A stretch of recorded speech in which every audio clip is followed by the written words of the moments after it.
a gente tem também alguns pontos de apoio. Então, os pontos de apoio é que a gente vem a cada momento desenvolvendo um pouco mais uma consciência crítica a respeito dessa relação da escola com a sociedade. A gente vai cada vez mais envolvendo as pessoas, a comunidade interna e a comunidade externa à escola. A escola, de uns tempos para cá, ela tem procurado estratégias para se relacionar melhor para a comunidade, para se abrir para a comunidade, para que a comunidade conheça, participe mais das suas propostas. E isso é um ponto de apoio. Participação e cooperação das várias esferas de governo. A gente viu pela legislação que você tem várias esferas de governo colaborando, tá? A ideia da lei é uma ideia de colaboração para que a educação possa ter melhores resultados, possa ter um impacto mais positivo na educação das nossas crianças, tá? Então, essa ideia de contribuição, de colaboração entre as diferentes instâncias de governo, também são ideias que tentam facilitar, apoiar um pouquinho mais essas ações. A outra coisa é na autonomia, na responsabilidade, na criatividade como processo e como produto do projeto. Então, a autonomia que a escola tem, embora seja relativa, mas ela tem ainda alguma autonomia, a responsabilidade, a criatividade que faz parte desse processo, tudo isso vai sendo um ponto de apoio muito grande para a construção do projeto, tá? Então, o projeto da escola depende, sobretudo, da ousadia dos seus agentes, da ousadia de cada escola em assumir-se como tal, partindo da cara que tem com o seu cotidiano e o seu tempo e espaço. Então, o projeto político-pedagógico se constrói de forma interdisciplinar. Isso é muito importante. É interdisciplinar porque quem participa dele tem saberes de diferentes áreas. E essas áreas não são áreas só do conhecimento formalizado, mas são saberes do cotidiano, saberes da vida, saberes da experiência, que estão atuando ali junto nessa discussão de um projeto político-pedagógico. E, portanto, a interdisciplinaridade acaba sendo uma característica, uma marca muito importante na construção desse projeto, que é fácil falar, difícil é fazer, tá, gente? Eu sei da dificuldade que é construir. E a gente já falou tanto de cidadania e cidadania. Se você quer contribuir para a formação de um sujeito cidadão, a escola precisa ser cidadã. Então, a escola cidadã, ela faz parte do ideário de alguns autores, entre eles Moacir Gadotti, que vem falando de um ideal, que é esse ideal de uma escola pública popular. Então, essa escola cidadã, ela teria eixos norteadores, que são esses, integração entre educação e cultura. E essa cultura é a cultura local, validando, valorizando aquelas culturas que aqueles alunos têm e que trazem, que constituem as suas próprias experiências.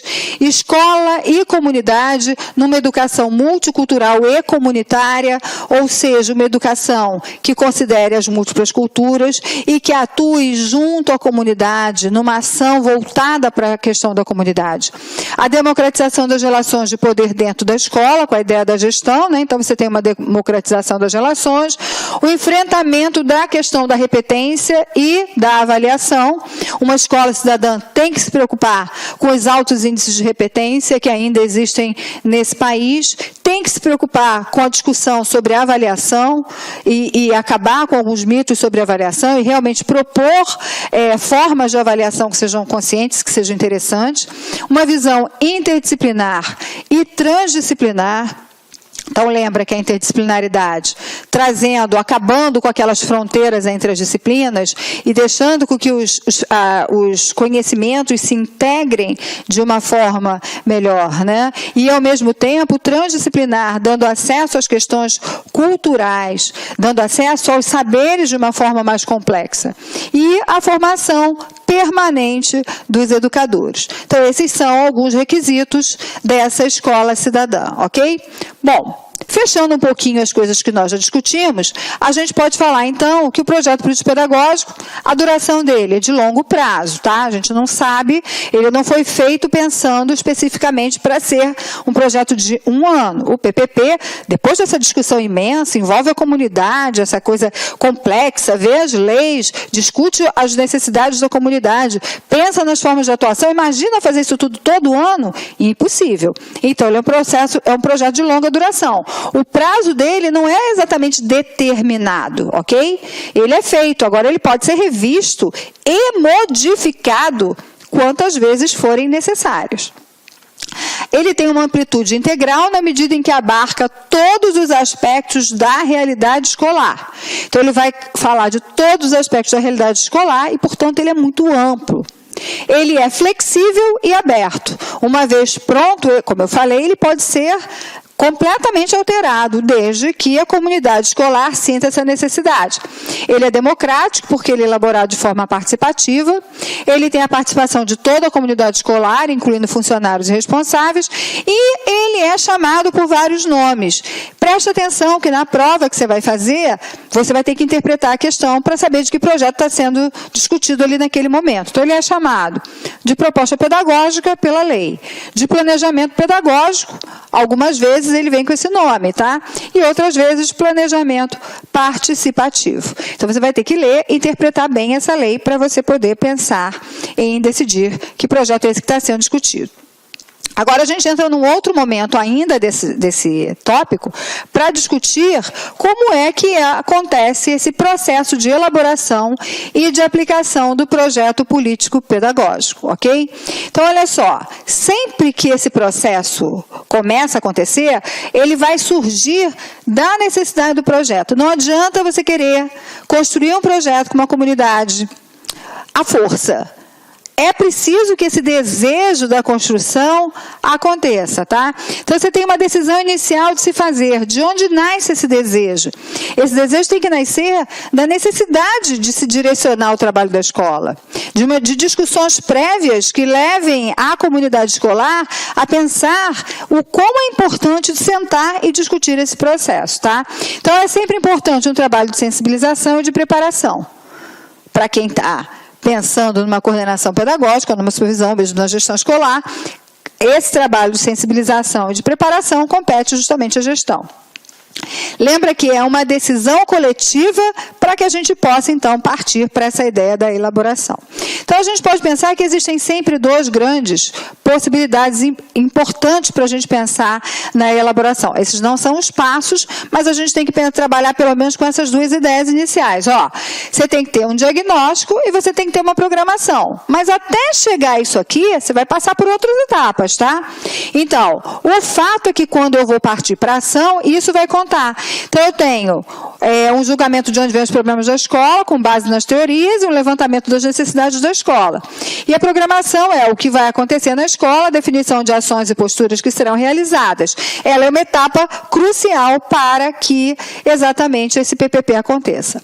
Mas, para a gente chegar nisso aqui, tem todo um processo de elaboração que a gente vai começar a ver agora, tá? Então, elaborando o projeto político-pedagógico.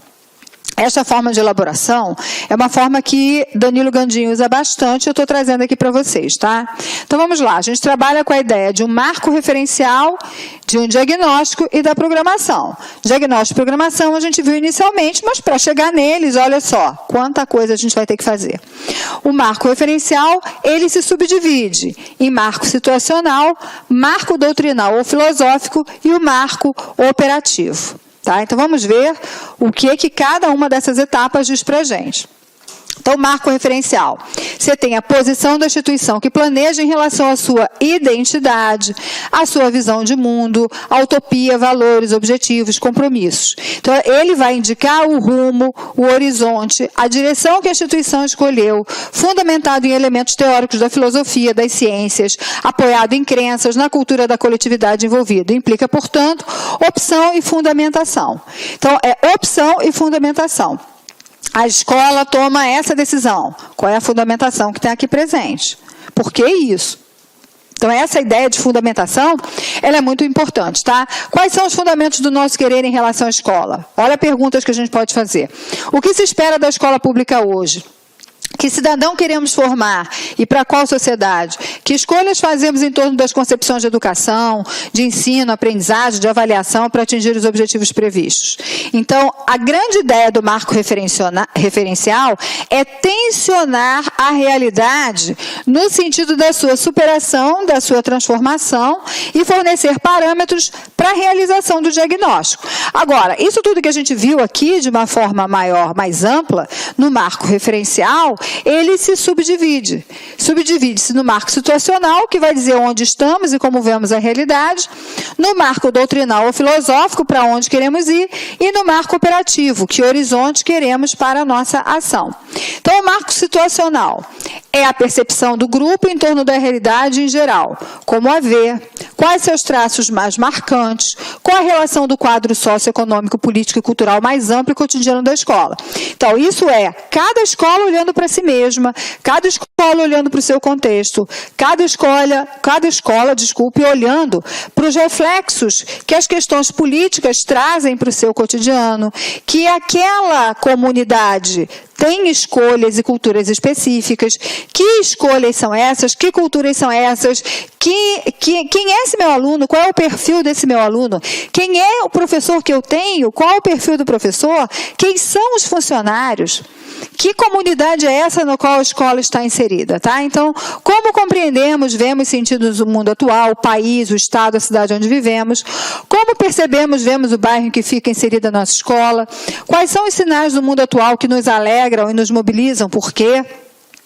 Quais são os sinais do mundo atual que nos entristecem e nos indignam? Por que também? Tá? Então, são algumas das questões que são levantadas quando nós estamos discutindo essa questão do marco referencial e o marco situacional. Imagina que você vai, com toda a comunidade escolar, levantar essas discussões. Essas discussões são polêmicas, essas discussões, elas precisam ser referendadas, elas precisam ser respeitadas, porque as opiniões não são iguais, e precisam ser discutidas. E a escola precisa chegar a denominadores comuns, a ideias de consensos, para poder escrever alguma coisa que seja real. Então, no marco situacional, é a escola se colocando na sua situação, como ela está, como ela entende aquele contexto no qual ela está inserida. No marco filosófico, a gente tem os princípios norteadores do ideal geral da instituição. Então, a gente vai começar a fundamentar, e aí a referência tem que ser presente e muito clara, tá?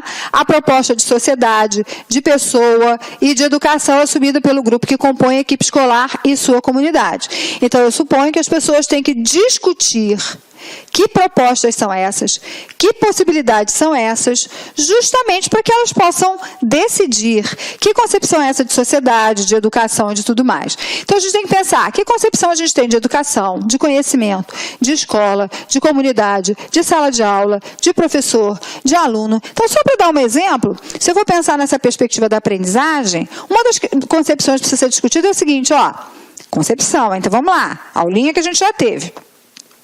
A gente acredita que o aluno, ele aprende de acordo com o seu código genético? Inatismo. A gente acredita que o aluno aprende de acordo com o lugar onde ele mora, com as experiências externas? Ambientalismo. A gente acredita que o aluno aprende de acordo com as interações que ele faz e que, nesse sentido, as coisas que ele traz genético, o código genético dele tem importância, o ambiente também tem importância, mas que tudo vai depender da interação entre eles? Essas são discussões que precisam acontecer dentro da esfera da escola. E as pessoas precisam conhecer. E a comunidade também. Lembra que essa não é um discurso ou um debate focado somente nos professores, é em toda a comunidade escolar. Então, que tipo de sociedade que a gente quer construir? Que tipo de homem, pessoa humana, a gente quer colaborar nessa formação? Que finalidades queremos para a escola? Que papel desejamos para a escola em nossa realidade? Então, por isso que o nome é marco filosófico ou então doutrinal, né? A gente está falando de doutrinas da educação. O último marco é o marco operativo. Então, ele diz respeito à organização das ações da coletividade escolar naqueles campos de atuação que compreendem as três principais dimensões que configuram a praxis educativa. A dimensão pedagógica, a dimensão comunitária e a dimensão administrativa. Sim, Porque tudo o que acontece na esfera pedagógica da escola tem que ter o seu respaldo, o seu apoio administrativo. Então, a dimensão pedagógica, a dimensão comunitária, a escola inserida na comunidade, e a dimensão administrativa. Então, a elaboração do marco operativo tem que ser compatível e coerente com os outros marcos que nós vimos anteriormente, né? Com o marco situacional e com o marco filosófico. Porque se isso não acontecer, a gente vai ter uma desarticulação entre a realidade geral e as grandes finalidades assumidas. Então, o marco operativo vai dizer o que a gente quer, como a ação vai acontecer na perspectiva pedagógica, como a ação vai acontecer na perspectiva do dia a dia da escola, o que a gente quer que aconteça ali de fato, tá? E aí, a gente precisa levantar, a partir desses marcos, a gente tem que se fazer um grande diagnóstico, que a gente viu lá na frente, né?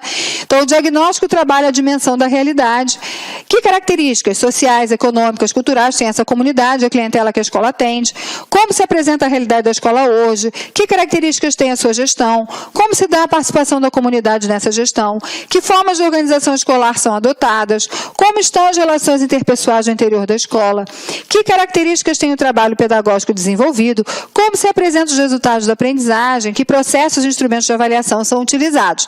Esses são alguns exemplos de alguns questionamentos que fazem parte do diagnóstico, mas lógico que a gente pode pensar em outros. Então, você tem que levantar quais são as principais questões da escola. Então, as questões da escola podem ser, já falei, de evasão. As questões da escola podem ser as questões de atrasos. As questões da escola podem ser questões disciplinares. O diagnóstico vai ter que mapear exatamente isso, mas mapear mostrando o que causa, para que a gente possa pensar, então, numa atuação, numa programação que vá confrontar, que vá buscar solucionar essas questões. Além disso, a gente pode dizer que o diagnóstico não pode ser só descritivo, tem que ser analítico, tem que identificar as necessidades e as mudanças, ou seja, responder o que nos falta para ser aquilo que nós desejamos ser. Então, o diagnóstico, ele vai abranger identificar o problema que a gente está discutindo, obter os dados que mais claramente descrevem esse problema, lembra que a gente está falando de análises, analisar os fatos, as suas possíveis causas e as soluções, antecipar as implicações que as soluções sugeridas poderão acarretar. Então, o que você pensa para resolver essa questão? Você começa a antecipar o que pode acontecer no momento que você coloca em prática aquilo que você sugere. E rever o processo para se certificar de que nada importante foi esquecido. Então, a parte do diagnóstico é extremamente importante, mas ela não vem isolada, ela tem que estar dentro de toda aquela ideia dos marcos que nós vimos, ok? Depois disso, então, a gente pode pensar na programação. A programação é a definição daquilo que vai ser feito, tá? Porque se a gente não tem a programação, fica um projeto só no blá, blá, blá. Não adianta. O que vai fazer o papel de fato, o projeto de fato acontecer, ser realizado, é a partir do momento em que essa programação é colocada em prática, tá? Então, a gente tem que pensar no que vai ser feito para superar os problemas detectados. Lembra que a gente quer a qualidade da educação. Então, é justamente uma proposta de ação. Definição do que é necessário, possível fazer para diminuir a distância entre o que a escola é e o que ela deveria ser. Para diminuir aquela distância que a gente viu no diagnóstico. O que a gente vai fazer? A periodicidade, a programação ou o projeto pode ter uma abrangência anual, bianual, outra definida pelo grupo. E a proposta de ação para sanar as necessidades apresentadas pelo diagnóstico. Essa é a ideia da programação. Lógico que eu vou chamar a atenção para vocês só do seguinte: quando a gente fala de programação, é preciso que se pense em algumas ações de curto prazo, outras de médio prazo e outras de longo prazo.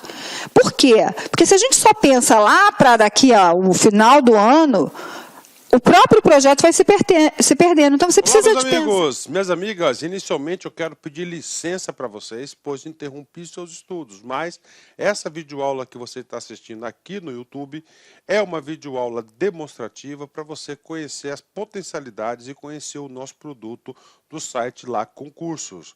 Você quer continuar assistindo essa videoaula até o final? Aliás, você quer fazer o nosso super curso focado no Instituto Federal da Bahia, super competitivo, nós temos diversos cargos, temos curso de conhecimentos básicos e gerais para todos os cargos, assistente de administração, técnico de assuntos educacionais, assistente aos alunos, técnico em contabilidade, contabilidade, cursos completos, cursos muito competitivos.